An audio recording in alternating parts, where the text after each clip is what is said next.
बोलिए गुरु कबीर साहेब की जय, संत समाज की जय। परम पूज्य श्री साहेब जी, वंदनीय संत समाज, मेरे लिए आज्ञा हुई है, आज्ञा पालना आप लोगों के बीच कुछ दिन निवेदन प्रस्तुत है। तलवार की कीमत है धार से और आदमी की कीमत है सद्व्यवहार से। दुनिया में अगर कोई भी इंसान लोगों के दिलों में जगह बनाता है तो उसके चेहरे की भूमिका 15% होती है और उनके अच्छे व्यवहार की भूमिका 85% होती है। हो सकता है हम में से कितने ऐसे लोग हैं जिनके पास 15% की भूमिका नहीं है, अर्थात हम में से कितने ऐसे लोग हैं जिसमें हम गोरा चच्चा नहीं है, अधिक सुंदर नहीं है, परंतु घबराने की बात नहीं है। आप जीवन में याद रखिए, इस चेहरे के बलबूते आदमी केवल 2 दिन चलता है, परंतु यदि दूसरों के दिलों में जगह बनाना है तो यह तय मानकर चलिए अपने सद्व्यवहार से, अपने मधुर जुबान से, अपने विनम्र व्यवहार से, अच्छे कर्म से और अपने अच्छे विचारों से ही संसार में लोग दूसरे के दिलों में अपना जगह बनाते हैं। कोई व्यक्ति सिद्ध कब होता है? जब वह बुरे कर्मों का नाश करता है, परंतु भगवान कब कहलाता है? जब वह अच्छे कर्मों का मालिक होता है। सिद्धों अनंत है, सिद्धों की सूची नहीं है, परंतु जितने भगवान हुए हैं उनकी सूची है। हम सब याद करें संसार में भगवान कैसे बनते हैं। अपने सद्व्यवहार से ही संसार में कोई भगवान बनता है। याद कीजिए महाराज श्री राम, जब वो लंका से विजय प्राप्त करके वापस अयोध्या आ रहे थे। लाखों अयोध्यावासी अयोध्या में दीप मालाएं जलाकर श्री राम के स्वागत में इंतजार में थे। इधर महाराज श्री राम अपने साथ लक्ष्मण, सीता मैया, विभीषण, सुग्रीव, नल, नील, अंगद, हनुमान सब को लेकर वापस अयोध्या आ रहे थे।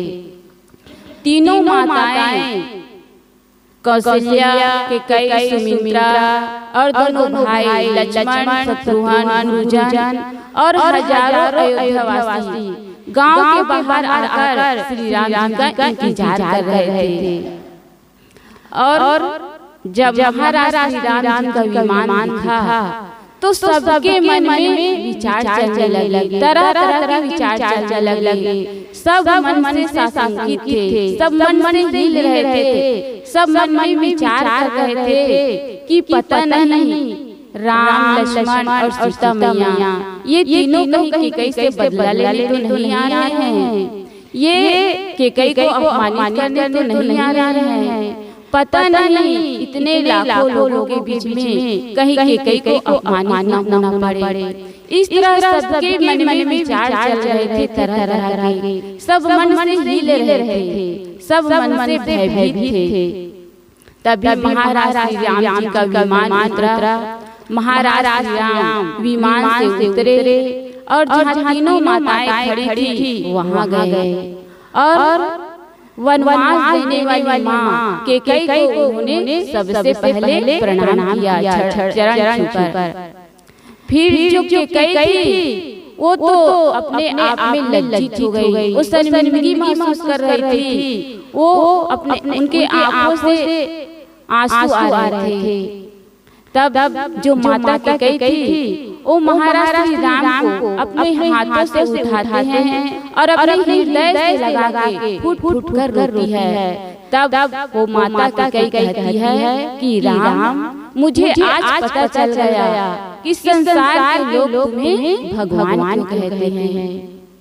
इसी प्रकार स्वामी महावीर वो ध्यान में बैठे थे तो एक ग्वाला आया, वो क्रोध में था और आया और स्वामी महावीर को देखा। उन्होंने कुछ समझा नहीं, विचार किया नहीं और क्रोध में आके स्वामी महावीर के कान में कील ठोक दिए। कहते हैं क्रोध में व्यक्ति की समझदारी खो जाती है। वो ग्वाला ये जान पाया कि ये ध्यानस्थ पुरुष समाधिरत पुरुष कौन है। वो क्रोध में आके सीधा उनके कान में कील ठोक दिए। उनके कान में कील 2-3 दिन तक पड़ा रहा। एक दिन उसी रास्ते से एक वैद्य आए। वो स्वामी महावीर को देखते हैं, सोचते हैं, समझते हैं, विचार करते हैं, अरे ये तो स्वामी महावीर है, ये तो ध्यान में बैठे हैं और कोई इसके कान में कील ठोक दिया है। यदि इस कील को मैं नहीं निकाला तो पता नहीं दूसरा घाव ना कर दे। इस तरह वो सोच विचार करके बड़ी सावधानी पूर्वक महावीर स्वामी जी के कान में जो कील लगा था उसे निकाला और बड़ी सावधानी पूर्वक मरहम पट्टी की। जब मरहम पट्टी कर रहे थे तो स्वामी महावीर की आंख में आंसू आ गए। वैद्य ने देखा, फिर स्वामी महावीर जी से कहा कि स्वामी जी मैं तो आपके दर्द को दूर करने का प्रयास कर रहा था और आपकी आंख में आंसू आ गए। तब स्वामी महावीर ने कहा कि नहीं, मुझे अपने दर्द के कारण आंसू नहीं आए, किंतु मैं उस ग्वाले सोचकर दुखी हो गया। मैं ये सोच रहा हूँ कि जब उस ग्वाले का कर्म उदय होगा, जब उसके कान में कील ठोके जाएंगे तो पता नहीं ग्वाला उस दर्द को सहन कर पाएगा या नहीं कर पाएगा। ये सोचकर मेरे आँख भर आए। तब जो वैद्य जी थे वे उनके चरण में झुक जाते हैं और कहते हैं कि स्वामी महावीर आप सच में भगवान हैं। इसी प्रकार जीसस जब उन्हें सूली पे लटकाए जा रहे थे तो लटकाने से पहले उससे पूछा गया कि बताइए आपकी कोई अंतिम इच्छा है, आप किसी से मिलना चाहते हैं? तब जीसस ने कहा कि हाँ, मैं अपने दोनों शिष्यों से मिलना चाहता हूँ जिसके कारण मुझे सूली पे लटकना पड़ रहा है। उनके जो दोनों शिष्य थे उन्हें बुलाए गए। वो रास्ते में चलते चलते उनके जो दोनों शिष्य थे वे सोचने लगे कि पता नहीं ये जीसस हमें क्या बदुआ देके जाएंगे, वो हमें क्या कहेंगे कि तुम्हारे शरीर में कीड़े पड़े, तुम्हारे साथ जन्नत तक नरक में रहो। इस प्रकार हमें जीसस बदुआ देके जाएंगे। इस तरह उनके मन में विचार चल रहे थे। जब जीसस के सामने आए तो जीसस ने उन्हें चौकी पे बिठाया, फिर कहा कि मुझे एक पात्र में दूध और एक पात्र में पानी ला दिया जाए। फिर उन्हें एक पात्र में दूध और एक पात्र में पानी ला दिए। फिर जो जीसस थे वे अपने दोनों शिष्यों के पैर के नीचे थाली रखे, फिर अपने दोनों शिष्यों के पैर को धोने लगा। देखो यदि जीसस ऐसा नहीं करते तो दुनिया में भगवान नहीं बन पाते। जीसस के एक मिनट के व्यवहार ने उन्हें दुनिया में भगवान बना दिया। जीसस अपने दोनों शिष्यों को जिनके कारण ये वातावरण बना, जिनके कारण सूली पे लटकना पड़ा, वो उन दोनों शिष्यों के चौकी पे बैठाते हैं और दूध और पानी से दोनों का पैर धोते हैं। फिर अपने बालों से पोंछते हैं और लटकने से पहले वे अपने दोनों हाथ ऊपर करते हैं और कहते हैं कि हे भगवान इन्हें क्षमा कर देना, इन्हें नहीं पता कि ये क्या कर रहे हैं। तब जो उनके दोनों शिष्य थे लटकते हुए सूली पे जीसस को देख के कहे कि जीसस आप सचमुच में भगवान हैं, आप सच में भगवान हैं। इसी प्रकार जब महाराज युधिष्ठिर राजसूय यज्ञ कर रहे थे तो उसमें सबको अलग अलग काम सौंपा गया। किसी से कहा कि तुम जितने अतिथि आएंगे उनका तिलक करना, किसी को साल बढ़ाने का, किसी को स्वागत करने का, किसी को भोजन करवाने का, किसी को अतिथि गृह में जाने के लिए ले जाने का। इस प्रकार सबको कोई न कोई काम सौंप दिए गए। वहाँ महाराज श्री कृष्ण भी बैठे थे। वो अपनी जगह से उठे और महाराज युधिष्ठिर से कहे कि भाई युधिष्ठिर, क्या मैं इतना अयोग्य हूँ? क्या मैं कोई काम नहीं कर सकता कि मुझे कोई काम ही नहीं सौंपा जा रहा है? तब महाराज युधिष्ठिर कहते हैं कि वासुदेव नंदन, आप कैसी बात करते हैं? भला आप ही बताइए, मैं आप क्या काम दे सकता हूँ? चलो आप ही बता दीजिए कि आप कौन सा काम लेना चाहते हैं। तब महाराज कृष्ण ने कहा कि मुझे इस राज्य यज्ञ में 2 काम करने का सौभाग्य मिला जाए। पहला काम, जितने अतिथि आएंगे उनके चरण को मैं धोऊंगा और उसके जो खड़ा हुआ है उसको व्यवस्थित मैं रखूंगा। और दूसरा काम, जब अतिथि भोजन करके उठ जाएंगे तो जो फल पड़ता होगा उसे मैं उठाऊंगा। ये दोनों काम करने का सौभाग्य मुझे मिला जाए। तब जो पूरी राजसभा थी वो पूरी खड़ी हो जाती है और महाराज श्री कृष्ण की ओर अपना मुंह करके अपना सिर झुका के कहते हैं कि महाराज श्री कृष्ण, आप सच में भगवान हैं। तो देखो, आदमी का एक सद्व्यवहार उन्हें जीवन में कितना महान बना देता है।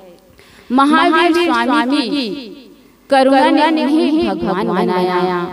महाराज श्री कृष्ण की विनम्रता ने नहीं भगवान बनाया। महाराज श्री राम की बड़प्पन ने नहीं भगवान बनाया और जीसस के सदाचार ने उन्हें भगवान बनाया। अब हम सब आत्मावलोकन करें, अपने आप में उतरने का काम करें, अपने जीवन को देखें कि हम अपना व्यवहार कैसे बना रहे हैं, हम अपना व्यवहार कितना शालीन बना रहे हैं, हम अपना व्यवहार कितना सभ्य बना रहे हैं, हम अपना व्यवहार कितना संस्कारी कर पा रहे हैं, हम अपने जीवन को कितना विनम्र रख पा रहे हैं। हम सब अपने जीवन को देखें, क्योंकि चेहरा केवल थोड़े दिन ही अच्छा लगता है, परंतु आदमी का सद्व्यवहार जीवन भर अच्छा लगता है। आदमी का चेहरा अच्छा न हो, परंतु आदमी अपना व्यवहार सुंदर बना के अपने जीवन में आगे बढ़ता है और एक दिन महान हो जाता है। एक बार की बात है, एक बार महात्मा जी ऐसे सत्संग में बैठे थे, सत्संग सुना रहे थे। तो महात्मा जी एक युवक को उठाए और युवक को उठा के कहा, अच्छा तुम समझो यहाँ से पोटिया से धमतरी जा रहे हो और उधर धमतरी से सामने से एक सुंदर लड़की आ जाए तो तुम क्या करोगे? उस युवक ने कहा, मैं उसे देखूंगा। फिर महात्मा ने कहा, कब तक देखोगे? तो युवक कहता है कि जब तक वो दिखे। तब महात्मा ने कहा, यदि वो तुम्हारे पास आके फिर सामने निकल जाए तो तुम क्या करोगे? वह युवक कहता है, मैं उसे पीछे मुड़कर देख दूंगा। फिर महात्मा जी कहते हैं, अच्छा ये बताओ उस सुंदर लड़की को तुम कब तक याद करोगे? वह युवक कहता है, एक दिन, 2 दिन या जब तक उससे अधिक सुंदर चेहरा न आ जाए तब तक। फिर महात्मा ने कहा, अच्छा मैं तुम्हें एक ग्रंथ का बंडल दूंगा और एक पता दूंगा।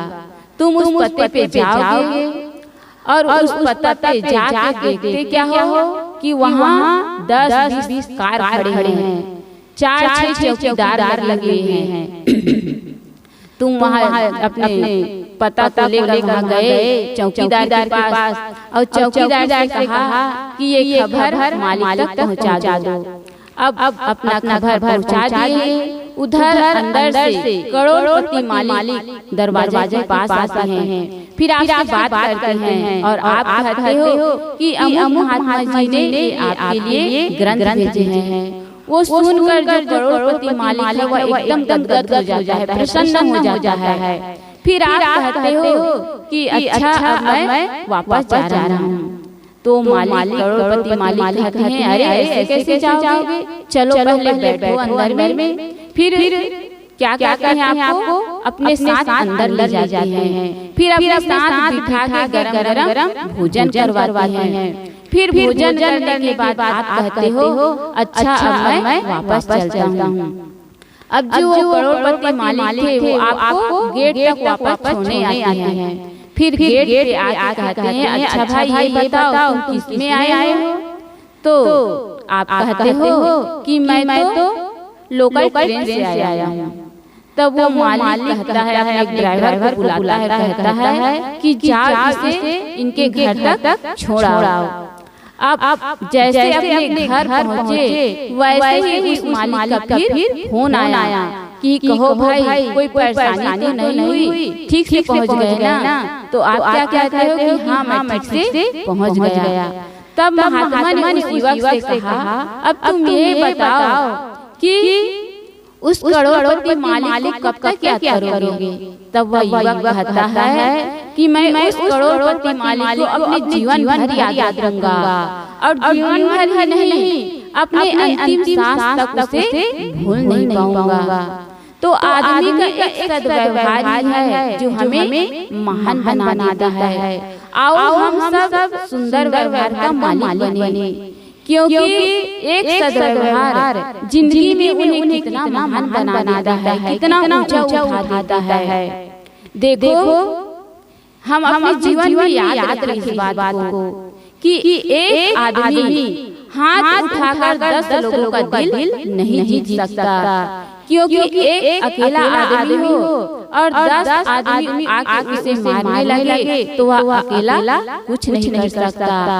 तो हम अपने जीवन की डायरी में लिख सके या याद कर सके तो इस बात को जरूर याद रखें। एक आदमी हाथ उठाकर 10 लोगों का दिल नहीं जीत सकता, 10 लोगों को नहीं जीत सकता, परंतु एक आदमी हाथ जोड़ करके लाखों लोगों का दिल जीत सकता है। परंतु हम संसार में देखते हैं लोगों के पास यदि थोड़ा धन आ जाए, थोड़ा पद मिल जाए तो उनके अहंकार में वो फूला फिरते हैं, उनके पांव जमीन पे नहीं पड़ते, क्योंकि कितने ऐसे लोग हैं जिन्हें थोड़ा सा धन मिल जाए तो उसी का अहंकार करते हैं, पद मिल जाए तो उसी का अहंकार करते हैं। कोई है जो रूप का अहंकार करता है तो कोई है अपने परिवार का अहंकार करता है। परंतु हम इस संसार में आखिर किस चीज का अहंकार करें? आखिर है हमारा क्या जहाँ हम अहंकार करें? देखो हमें जन्म दूसरों ने दिया है, नाम दूसरे ने दिया, शिक्षा दूसरे ने दी, हमें रोजगार दूसरे ने दिया और हमारा पहला और अंतिम स्नान दूसरे लोग ही कराते हैं और हमें शमशान दूसरे लोग ही ले जाते हैं, मिट्टी हमें दूसरे लोग ही देते हैं और मर जाने के बाद हमारे पास जो धन होते हैं उसका बंटवारा दूसरे लोग ही करते हैं। फिर हमारा क्या है जो हम अहंकार करें? तो हमें किसी चीज का अहंकार नहीं करना चाहिए, किंतु अपना जीवन सुंदर बनाना चाहिए। एक बार एक युवक ने महात्मा से कहा कि महात्मा जी मैं अपने जीवन को सुंदर कैसे बनाऊं? मेरा जीवन सुंदर कैसे हो? तब महात्मा ने कहा यदि तुम अपने जीवन को सुंदर बनाना चाहते हो तो एक बात का याद करो, एक बात को अपने जीवन में हमेशा याद रखना, अपने से यदि भूल हो जाए तो उस भूल को कबूल करो, अपने भूल को करो कबूल और मन में न रखो कोई सूल। यदि दूसरे से हो जाए कोई भूल उसे जाओ भूल, फिर हो जाएगा जीवन ब्यूटीफुल। बस इन्हीं शब्दों के साथ मैं अपनी वाणी को विराम देती हूँ। बोलिए सद्गुरुदेव की जय।